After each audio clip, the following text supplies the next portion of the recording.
Assalamualaikum warahmatullahi wabarakatuh. Perkenalkan, di sini kita dari kelompok Bismillah akan mempresentasikan hasil dari proyek akhir mata kuliah pemrograman IoT dengan judul Aqua Access, yaitu RFID Based IoT Water Dispenser Access and Usage Monitoring System. Di mana di sini kita beranggotakan 2 orang, yaitu saya sendiri Amara Syakur dan rekan saya yaitu Abdul Fatahillah.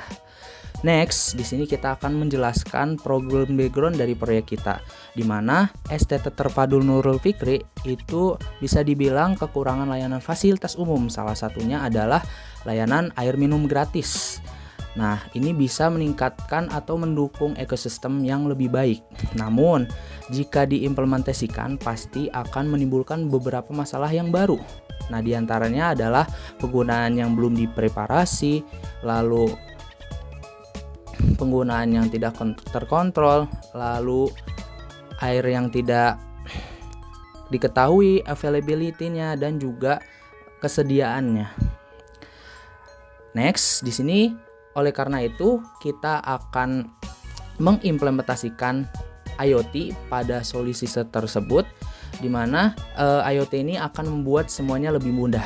Nah, diantaranya itu akan mempermudah monitoring air, lalu akan membuat availability atau kesediaan dari dispensernya itu ada, lalu kontrol dari penggunaannya, dan yang terakhir adalah kesediaan fasilitas yang terjamin. Baik, selanjutnya saya di sini Abdul Fatahillah akan menjelaskan mengenai flowchart dari project kita. Di sini dimulai dari ketika user tap kartu NFC ya. Dan di sini akan kita validasi apakah kartunya itu terdaftar atau terregistrasi di database kita.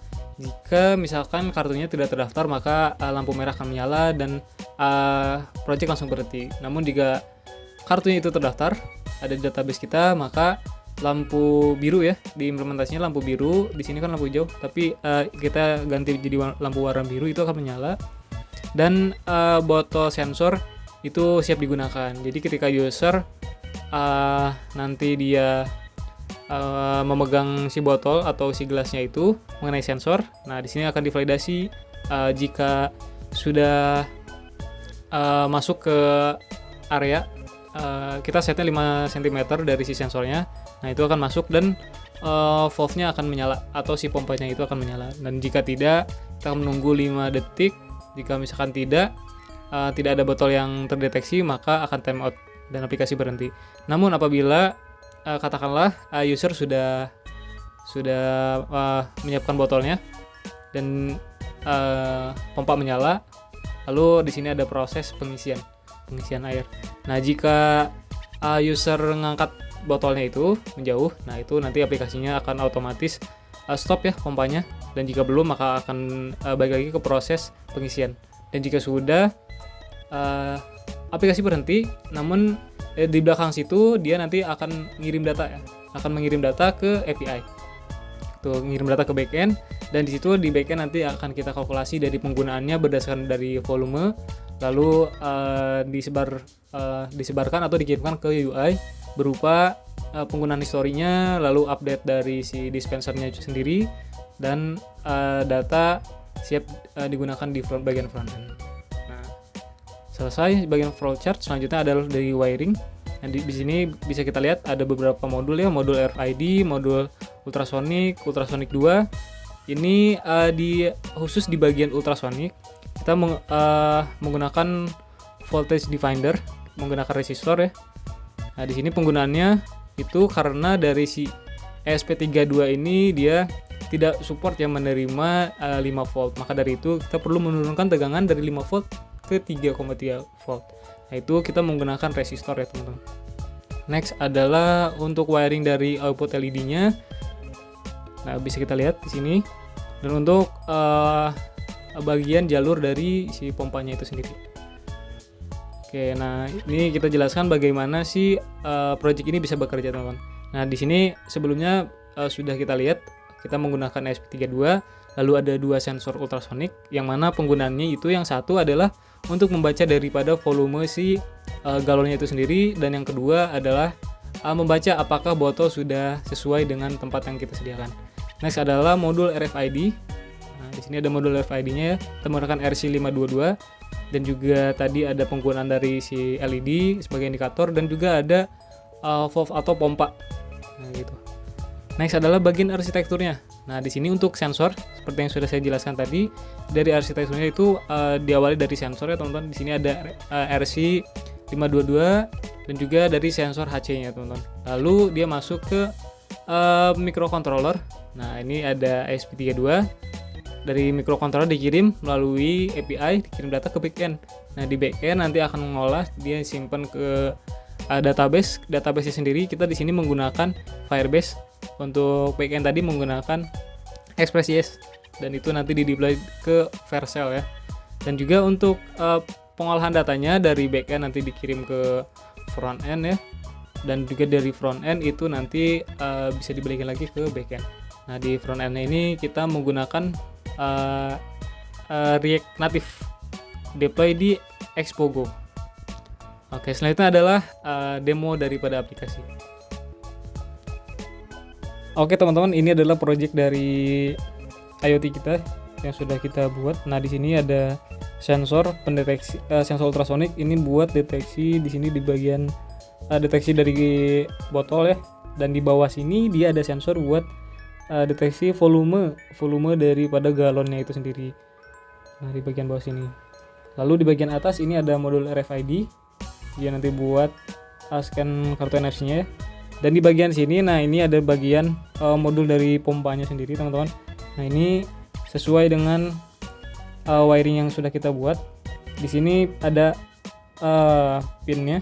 Nah, ini pin buat yang merah itu nanti kita langsung masuk ke ESP32 di GPIO 13. Tuh, langsung sebelah sini dia ada buat ground ya, yang warna hitam. Nah, kurang lebih seperti itu.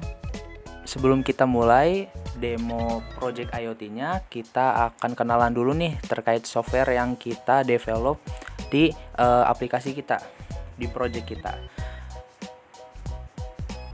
Nah, yang pertama di sini di sisi backend-nya kita menggunakan API dokumennya. Jadi di sini kita akan menampilkan beberapa data di backend-nya. Yang pertama itu ada data dispenser, lalu di sini ada juga mengambil data dispenser lengkap berdasarkan ID.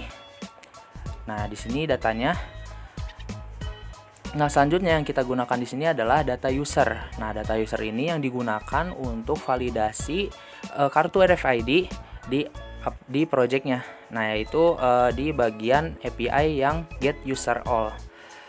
Nah, yang terakhir di bagian detail dari informasi dispensernya di aplikasi nanti kita akan juga manipulasi terkait penggunaan ya. Jadi nanti ditampilkan juga history dari penggunaan dispensernya. Nah, di sini API-nya itu yang pertama adalah post usage history itu digunakan di project IoT-nya, di mana setiap kali user setelah melakukan pengisian, nah di situ sistem dari IoT-nya akan ngepost data ke backend. Nah, lebih tepatnya di bagian sini. Nah, yang lainnya nih di kedua yang terakhir itu ada get data dispenser berdasarkan ID dan juga get data history berdasarkan dispenser ID dan juga dijelaskan atau di serve datanya berdasarkan weekly atau mingguan. Nah, selanjutnya kita akan coba kenalan juga terkait aplikasi front end-nya. Oke, di sini tampilan utama dari aplikasinya, di mana di sini kita di tampilan utama akan menampilkan project kita seminimalisir mungkin, dan juga di sini bisa kita implementasikan juga terkait sistem yang berbasis RFID seperti smart parking, smart door ataupun smart attendance. Nah, tapi yang di sini utama adalah smart dispenser ya. Nah, tampilannya yang pertama seperti ini, dan untuk detailnya seperti ini. Nah, di sini kita akan tampilkan detailnya lebih lengkap terkait water levelnya, terus juga remaining dari isi dispensernya, lalu daily usage-nya, terus estimasi habisnya. Nah, yang terakhir kita tampilkan juga nih connectivity-nya. Terakhir itu kapan, terus juga user yang sudah mengakses dispenser ini sudah berapa, lalu weekly usage-nya dan juga pengguna terakhirnya. Oke, mungkin itu aja yang bisa kita sampaikan di bagian software-nya. Oke, setelah tadi kita review tentang backend dan juga bagian sisi front-end-nya, selanjutnya kita akan review mengenai codingannya, teman-teman. Codingan dari si project IoT ini. Nah, di sini kita menggunakan beberapa library seperti MFR C522. Dia modul dari bagian si RFID-nya, teman-teman. Lalu kita tidak lupa menggunakan WiFi untuk menghubungkan ke internet dan juga untuk HTTP client sebagai jembatan untuk kirim dan juga terima data dari API. Dan juga kita menggunakan Arduino JSON ini untuk formatting buat ngirim ke si backend-nya sendiri melalui API. Nah, di sini kita define terlebih dahulu untuk bagian RFID, ultrasonicnya. Nah, ini ada bagian botol, lalu untuk ultrasonic untuk kebutuhan dari si volume galon. Selanjutnya ada pin outputnya seperti LED dan juga output untuk trigger daripada pompa si valve-nya.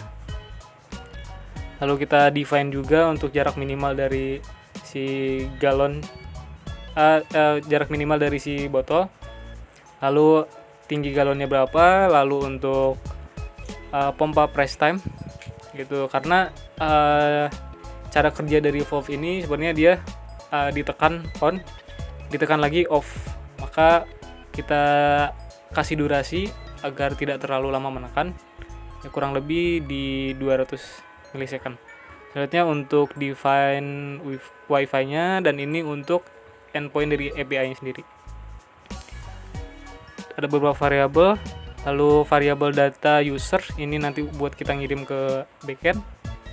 Nah, ini untuk pompa state, nanti pompanya idle, ada trigger on-nya, ada state kondisi dari dia sedang on, trigger off, dan kondisi dari pompa mati atau off.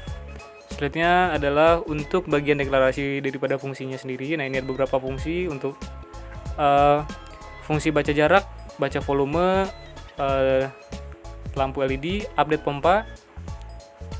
Terus ada fungsi untuk menekan pompa dan kirim usage history ke backend. Lalu di sini dia ada nonaktifkan akses ketika sudah tidak digunakan kembali. Lalu ada untuk HTTP GET yang seperti sudah dijelaskan oleh teman saya tadi, ada GET dan juga ada POST. Lalu ada connect to WiFi. Next ini adalah fungsi dari cara alur kerja dari si aplikasi ini. Ada beberapa fungsi yang kita gunakan seperti yang sudah kita define di atas tadi. Nah, di sini adalah fungsi untuk RFID, lalu fungsi untuk mengaktifkan atau menonaktifkan dari si pompanya sendiri. Next adalah update pompa. Lalu adalah fungsi untuk menekan tombol pompa. Nah, ini adalah proses RFID-nya sendiri. Lalu ini untuk cek user dari API apakah si kartu RFID itu terdaftar di apakah si kartu RFID ini terdaftar di database kita atau tidak. Next ini adalah untuk kita kirim datanya ke API. Ini kita pakai format JSON object. Lalu untuk menonaktifkan akses, dan di sini ada fungsi untuk mengirim usage history. Next adalah ini fungsi untuk baca jarak dari si botol. Next adalah baca volume galonnya. Lalu adalah fungsi untuk si lampu LED-nya ini sendiri. Yang terakhir adalah fungsi untuk menerima dan juga mengirim data ke API. Oke, selanjutnya kita akan demo dari project IoT-nya itu sendiri. Kita coba dulu pakai kartu yang tidak terdaftar. Nah, apakah bisa dapat akses atau tidak? Cek ya. Nah, ini kartu terbaca namun akses tidak ditolak karena tidak terdaftar ID-nya di database kita. Coba kita tes apakah bisa. Nah, ini tidak keluar air teman-teman ya, karena aksesnya memang ditolak. Selanjutnya kita gunakan kartu yang terdaftar di database. Nah, kita baca. Sini indikatornya biru dan ini juga user ditemukan, akses diterima. Kita coba buat isi air apakah dia bisa dapat akses atau tidak ya. Kita cek. Nah, ini air keluar. Terlepas. Maka proses dihentikan. Dan di sini kelihatan teman-teman ya, di sini durasi pompanya 3,6 detik sekian, penggunaannya 0,336 liter dan data juga berhasil dikirim. Ini ada data user dan juga data dari penggunaannya yang bakal kita olah di backend itu sendiri. Nah, di sini message-nya dia usage history create successful, jadi berhasil dikirim ke database. Dan kita coba apakah masih bisa dapat akses atau tidak. Nah, ini tidak teman-teman ya, karena aksesnya sudah dinonaktifkan. Jika ingin menggunakan kembali maka harus mengetap kartu kembali. Nah, dan kita tes di bagian aplikasinya apakah sudah ada update atau belum. Cek ya. Nah, selanjutnya kita coba cek aplikasi front end-nya. Nah, kita akan ke detail dari dispensernya untuk mengecek usage atau pemakaian yang terbaru tadi. Nah, ini sudah terlihat ya teman-teman. Tadi usage-nya itu 0,3 dan ini 1 menit yang lalu. Nah, berarti data yang dikirim dari project IoT-nya sudah berhasil di post atau di-send ke backend dan ditampilkan di front end seperti ini, teman-teman. Nah, kurang lebih seperti itu di bagian front end-nya. Itu adalah demo daripada project IoT kita. Di sini kita telah berhasil membuat pompa air otomatis based on IoT dan juga berhasil dikirim ke sisi server dan juga ke bagian dari front end aplikasinya. Dan itu semua berjalan dengan lancar. Kurang lebih itu saja yang kita bisa sampaikan dari project akhir mata kuliah pemrograman IoT. Kurang lebihnya mohon maaf. Wassalamualaikum warahmatullahi wabarakatuh. See you.